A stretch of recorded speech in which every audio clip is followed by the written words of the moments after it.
नगरसेविका दीपाली भगत व विभाग प्रमुख उमेश अशोक भगत यांच्या शिवसेना जनसंपर्क कार्यालयाचे उद्घाटन खासदार श्रीकांत शिंदे यांच्या शुभ हस्ते झाले। सिद्धिविनायक नगर येथे शिवसेना जनसंपर्क कार्यालयाचे उद्घाटन मोठ्या जल्लोषात झाले। या प्रसंगी खासदार श्रीकांत शिंदे म्हणाले, या जनसंपर्क कार्यालयातून नागरिकांच्या समस्या सोडवण्यावर, विभागाच्या विकासात्मक कामे करण्यावरती भर देण्यात येईल। नव्याने सुरू करण्यात आलेल्या जनसंपर्क कार्यालयाच्या माध्यमातून नागरिकांची कामे कशा पद्धतीने मार्गी लावता येतील यासाठी कार्यरत राहावे।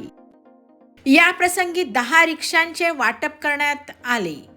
सदरील कार्यक्रमाप्रसंगी कल्याण ग्रामीणचे आमदार राजेश मोरे, नगरसेवक शैलेश पाटील, आदेश भगत, दिवा शहर प्रमुख रमाकांत मडवी, बाबाजी पाटील, दीपक जाधव, नगरसेविका साक्षी मडवी, अर्चना पाटील, उपशहर प्रमुख गणेश मुंडे, विभाग प्रमुख गुरुनाथ पाटील तसेच अनेक कार्यकर्ते, पदाधिकारी व नागरिक मोठ्या प्रमाणात उपस्थित होते। उपस्थितांनी दीपाली भगत व उमेश भगत यांना पुढील वाटचालीसाठी शुभेच्छा दिल्या।